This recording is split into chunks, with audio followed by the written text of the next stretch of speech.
새 술은 세부대, 예수님의 유명한 말씀입니다. 새로운 시작, 새로운 일을 하려면 새로운 마음가짐이 있어야 하고 새로운 시간이 있어야 하고 새로운 환경이 있어야 된다는 의미입니다. 이것은 하나님께서 우리를 새롭게 만드실 때도 동일하게 작동되는 원리입니다.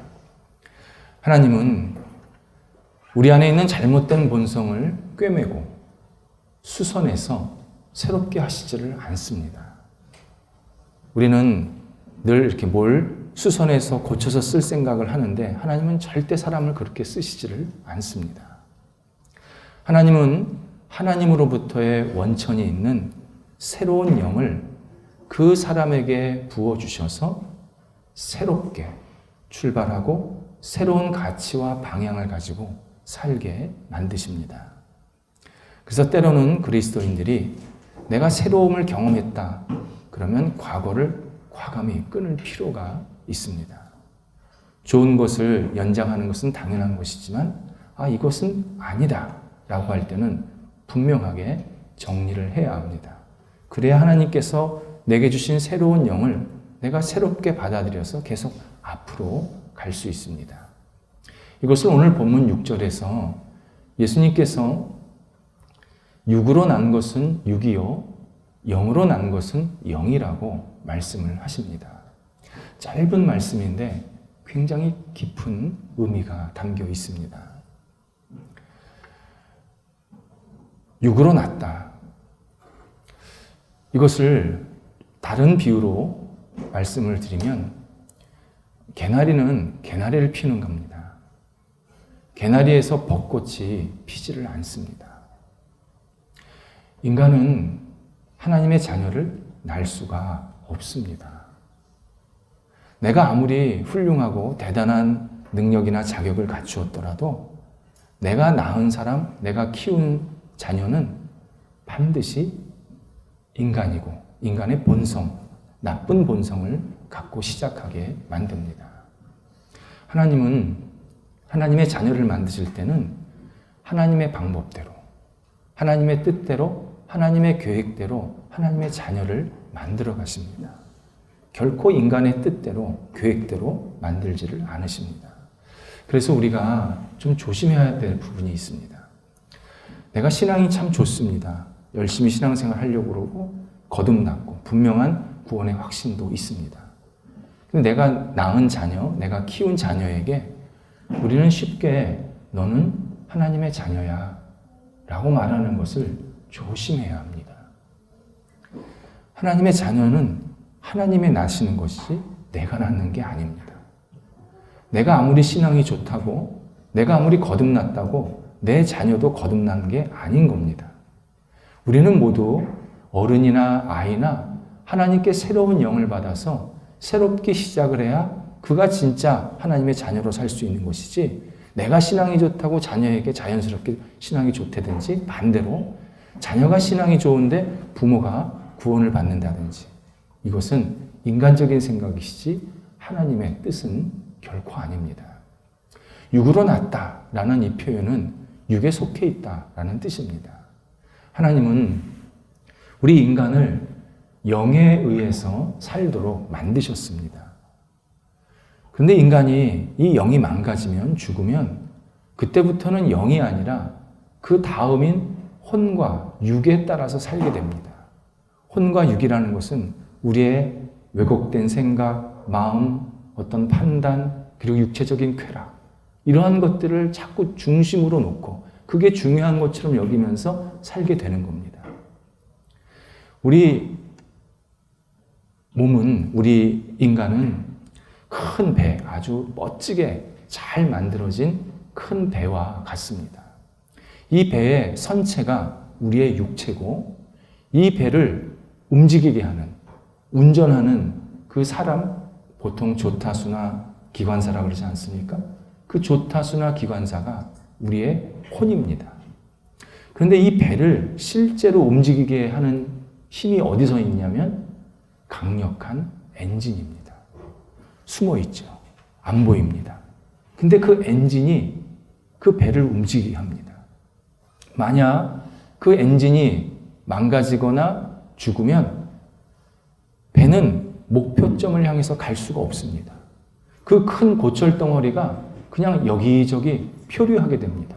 그리고 결국 나중에는 암초에 부딪혀서 완전히 파손이 되는 겁니다. 우리의 영이 망가지고 우리의 영이 죽으면 우리는 우리의 속, 그런 마음이나 생각이나 잘못된 판단이나 지성 이런 것들이 막 왜곡되게 혼합되어서 결국은 우리가 제대로 앞을 향해 나아갈 수가 없습니다. 내 육체의 탐욕과 욕심에 따라서 계속 살다 보면 어느 순간 세상의 큰 암초에 부딪혀서 내가 밑으로 가라앉는 그러한 삶을 계속 살아갈 수밖에 없습니다. 그런데 많은 사람들은 당신의 영혼이 망가졌습니다. 죽었습니다. 그래서 당신은 지금 좌초하는 인생을 살고 있습니다. 표류하는 인생을 살고 있습니다. 라고 말을 하면 굉장히 기분 나빠합니다. 화를 냅니다. 그리고 절대 거기에 동의를 안 합니다. 이렇게 얘기를 합니다. 내가 얼마나 열심히 사시는지 아십니까? 내가 지식적으로, 소유적으로 내 지위를 찾기 위해서 얼마나 애를 쓰는지 아십니까? 사람들은 나를 보면서 당신 참 열심히 잘 살고 있습니다. 훌륭합니다. 멋집니다. 이렇게 칭찬해 줍니다. 근데 왜 성경은 내가 예수를 믿지 않는다라는 그 이유 하나만으로 내 영이 망가졌다고 그러고 내가 잘못 산다고 그러고 왜 내 인생이 파산됐다고 그렇게 나를 평가합니까? 나하고 못 받아들이겠습니다. 이렇게 대꾸를 합니다. 생각을 바꾸셔야 합니다. 우리의 망가진 영은 오물이 가득한 저수지에 갔습니다. 그 저수지에 파이프를 박습니다. 근데 그 파이프를 금으로 만들었어요. 그리고 그 파이프 바깥에다가 온갖 보석을 다 치장했어요. 그리고 파이프 문을 열면 무슨 물이 나올까요? 오물이 나오는 겁니다. 우리의 영이 망가지고 죽으면 우리의 파이프, 그 파이프 위에 붙여진 보석, 이게 다 우리의 혼과 육입니다. 거기를 아무리 좋게 포장하고 거기에 금으로 도배를 하고 온갖 치장을 다 해도 거기서 나오는 것은 지저분한 물밖에 안 나옵니다. 깨끗한 물이 나오려면, 먹을 수 있는 물이 나오려면 그 원료가 깨끗해야 되는 겁니다.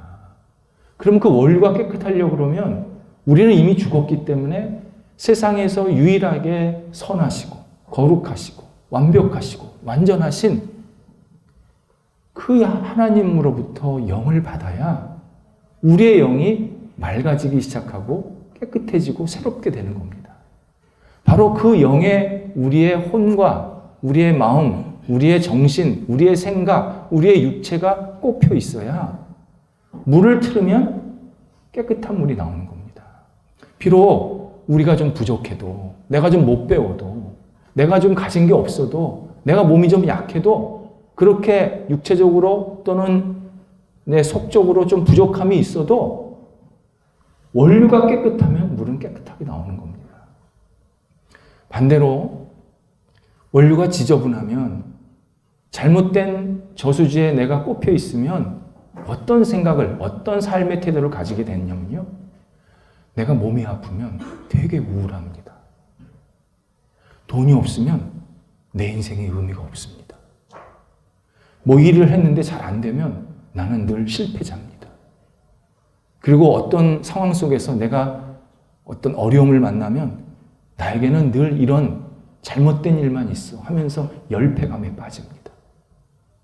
전형적으로 새로운 영에 꽂혀 있지 않으면, 하나님께서 주신 새로운 영을 받지 않으면 우리는 늘 내 속, 내 육체적인 것만 보면서 옳다 그르다 판단할 수밖에 없습니다.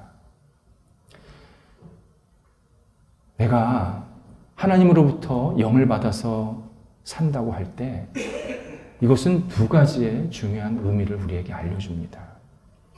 하나는 하나님으로부터 영을 받아야 내가 살 수 있다라는 것.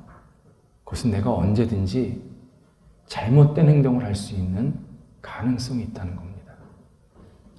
하나님께 새로운 영을 받지 않으면 내가 아무리 지식적으로 또 육체적으로 건강하고 많이 가지고 있고 채웠다 할지라도 언제든지 잘못된 행동을 할 수 있는 준비가 된 겁니다. 이것을 사도 바울이 로마서 7장 18절에서 내 안에서 선을 행하기를 원하나 악이 있는 것을 깨달았도다. 이렇게 고백했습니다. 자기가 괜찮은 줄 알고 자기가 지식적으로 좀 채웠고 가문도 좋고 굉장히 괜찮은 사람인 줄 알고 내 안에서 선한 것을 하려고 했는데 들여다보니까 내가 자꾸 악한 생각, 악한 행동이 불쑥불쑥 튀어나오는 것을 보게 되었다는 겁니다. 그래서 우리가 어떤 잘못을 하는 것은 어느 특정한 사람이 저 사람은 악이냐, 저 사람은 죄 많이 짓는 사람이야. 그래서 따로 분류가 된 게 아니라 우리 모두가 다 악한 행동을 할 수 있고 악한 말을 할 수 있고 죄된 행동을 할 수 있는 다 기본적인 가능성이 있는 사람입니다. 그래서 우리는 오직 하나님께 새로운 영을 받지 않으면 하나님께서 새로운 영을 우리에게 계속 부어주시지 않으면 조금 더 선한 것을 할 수가 없습니다. 그래서 우리는 계속 선한 영을 구해야 된다는 겁니다. 또 하나는 그런 의미에서 우리는 겸손하게 살 수밖에 없습니다.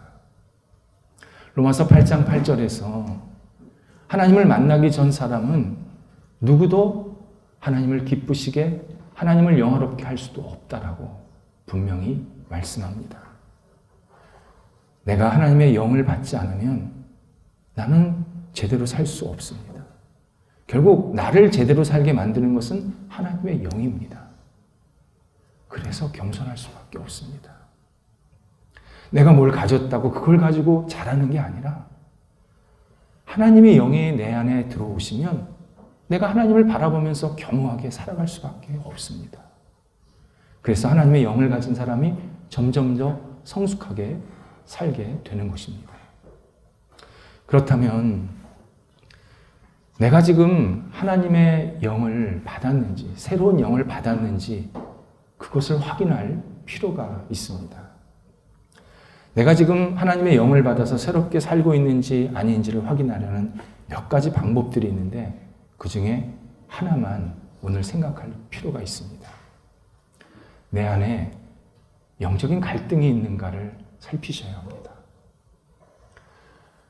지저분한 저수지에 내가 꼽혀 있으면, 내 삶이 거기에 연결되어 있으면 절대 영적인 갈등이나 전쟁은 일어나지 않습니다.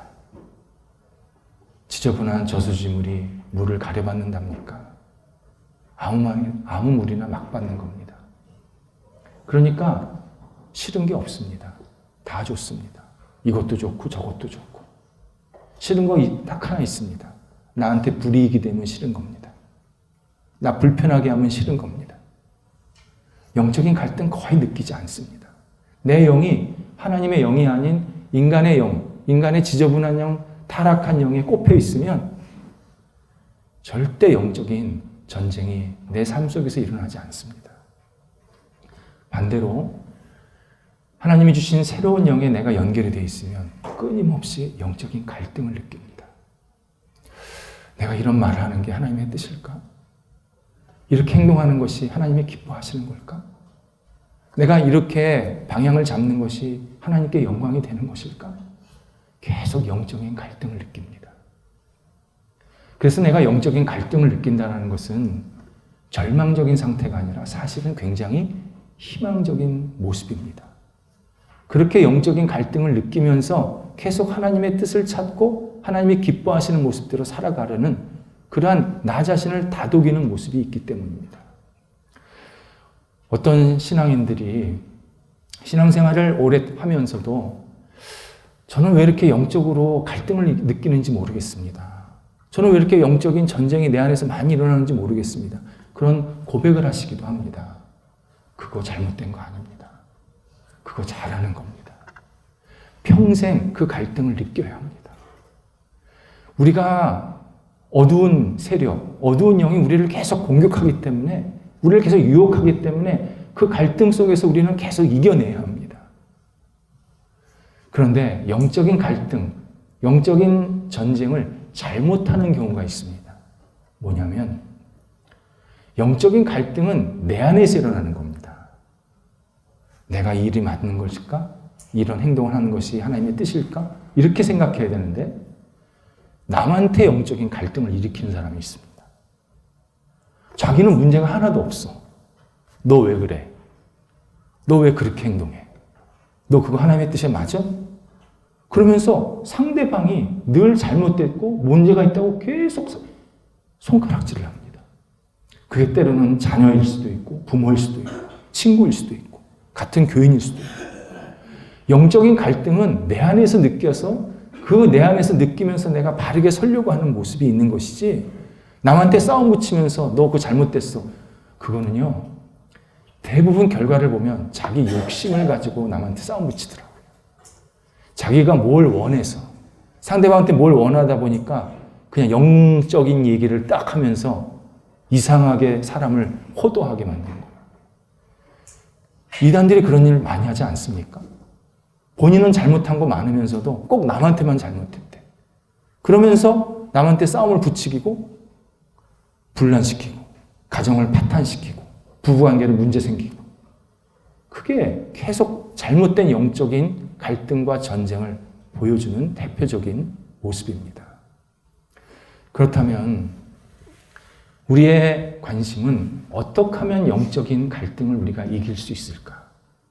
이것이 우리의 또 하나의 궁금증입니다. 우리가 영적인 갈등을 했는데, 다퉜는데 어두운 영역에 졌어요. 이것처럼 허무한 게 어디 있습니까? 이것처럼 무의미한 게 어디 있어요? 나는 영적으로 계속 갈등을 느꼈는데 결국 나는 졌어요. 그러면 안 되잖아요. 이겨야 되잖아요. 세 가지의 방법이 있습니다. 하나는 내가 영적인 갈등에서 반드시 이긴다. 이걸 확신하셔야 합니다. 로마서 11장 24절에서 우리는 돌 감람나무 같은 존재인데 예수님에 의해서 참 감람나무로 접붙임을 받았다라고 말씀합니다. 우리는 돌 감람나무, 열매를 맺을 수 없는 그러한 쭉정이 같은 존재였습니다.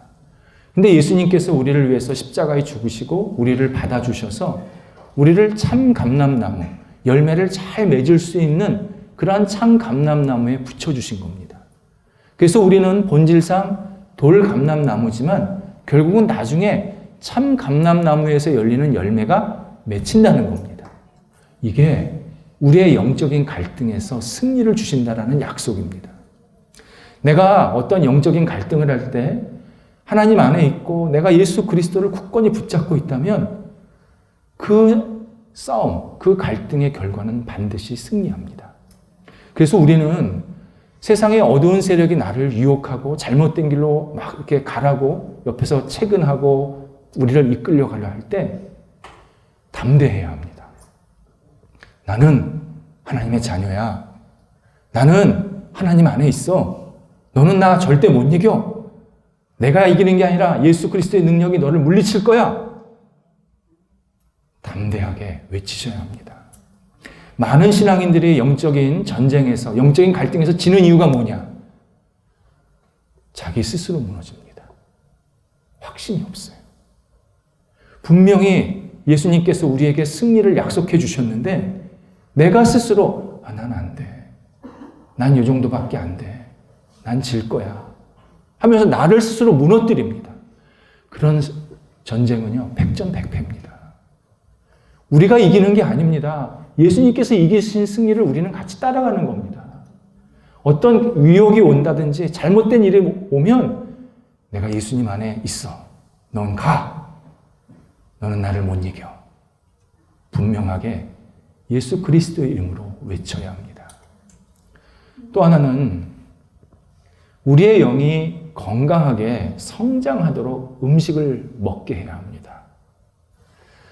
베드로전서 2장 2절에서 하나님의 자녀는 신령한 젖을 사모하라고 말씀하십니다. 아이가 젖을 막 찾고 먹고 싶어 하듯이 우리 하나님의 자녀들은 신령한 젖을 늘 찾고 먹어야 합니다. 신령한 젖, 말씀, 찬송, 기도는 기본입니다.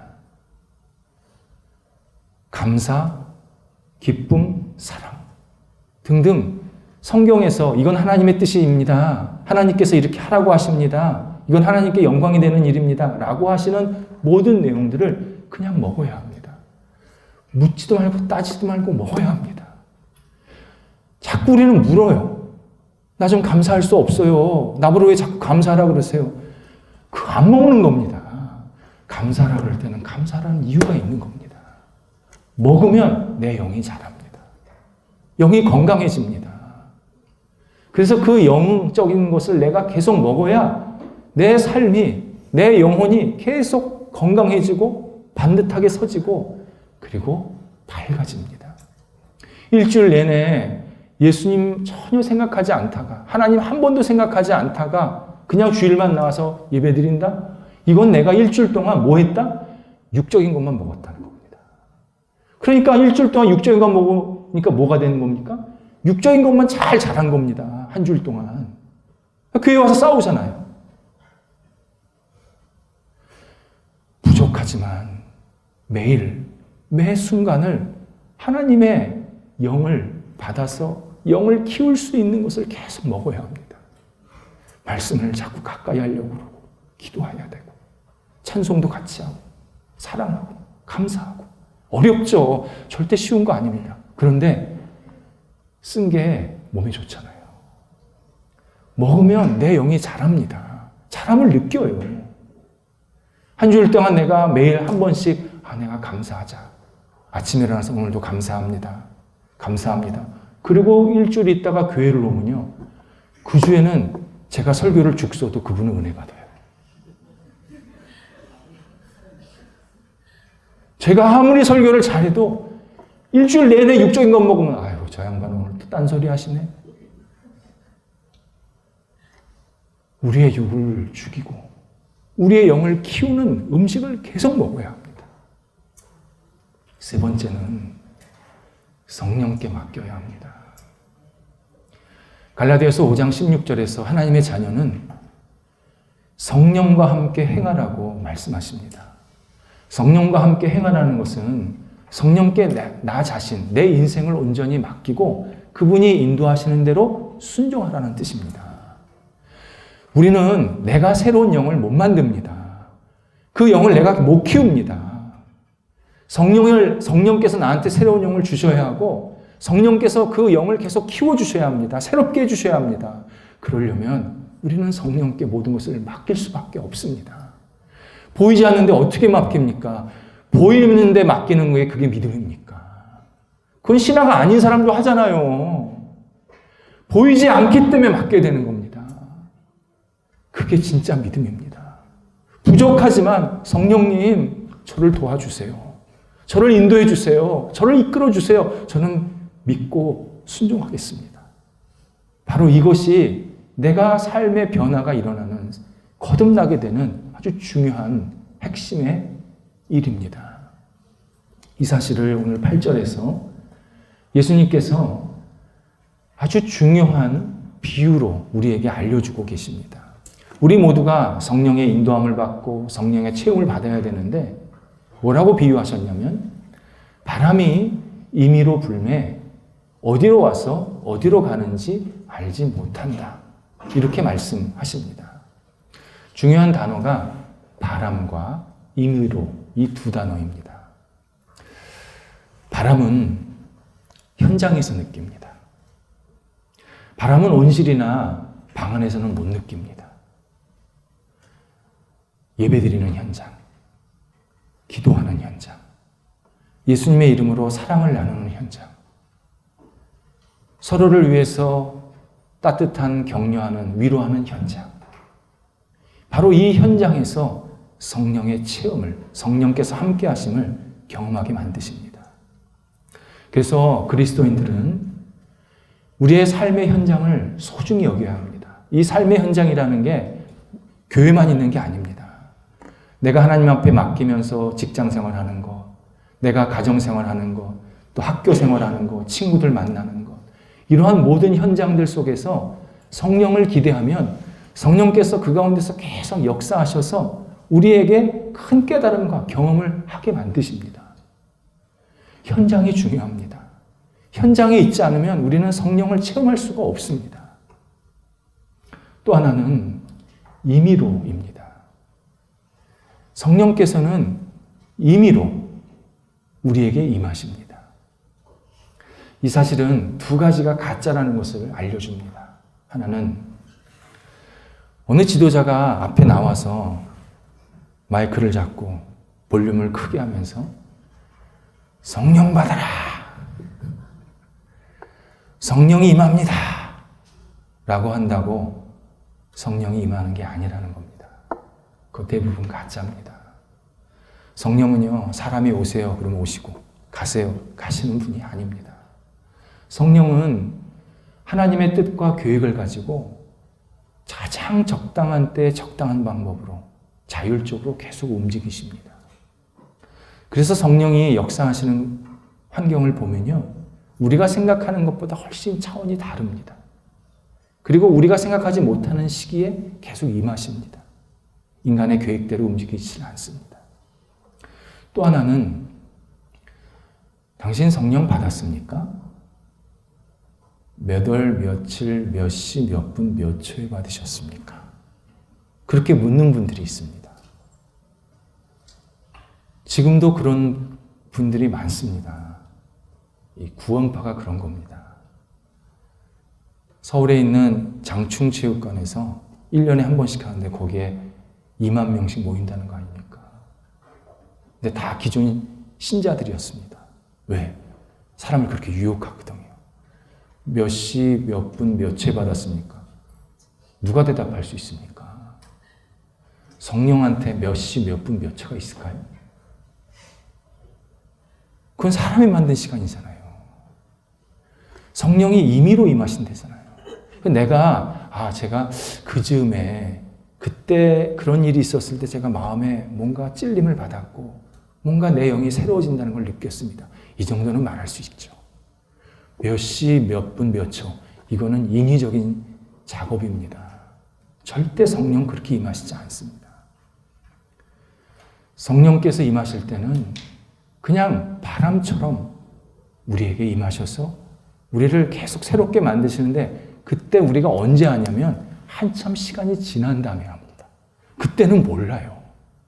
뭘 보고 하냐? 열매를 보고 하는 겁니다. 아, 그때 나에게 성령이 임하셨구나. 그래서 내가 신앙생활을 이렇게 잘하게 됐고 생활이 이렇게 변해졌구나.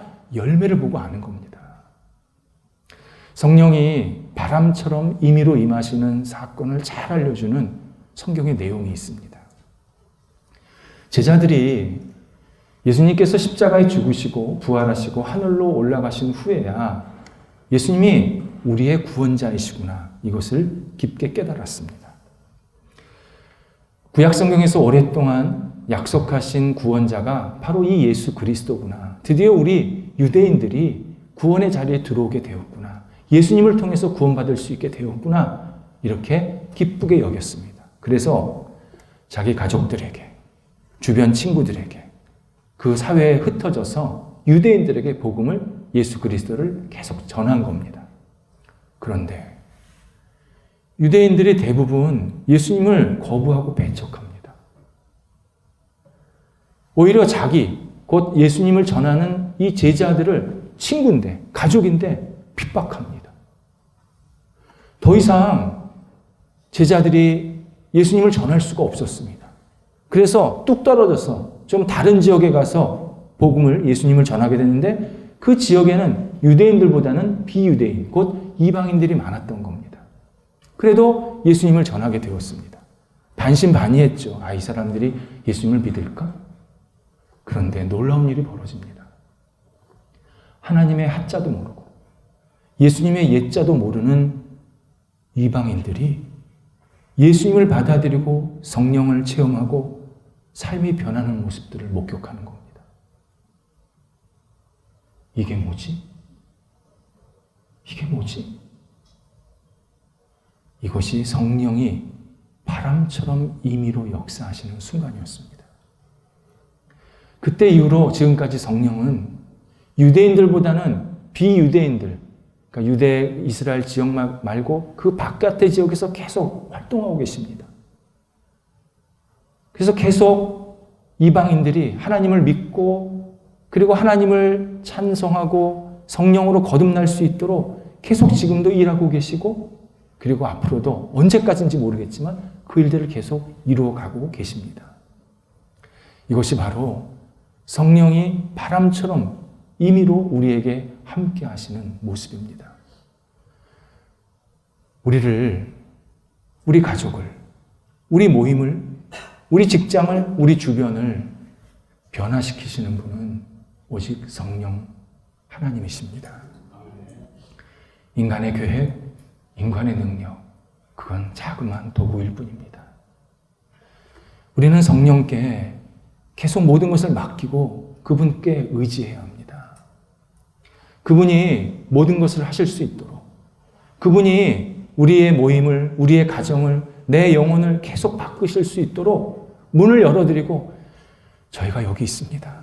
저희를 이끌어 주옵소서.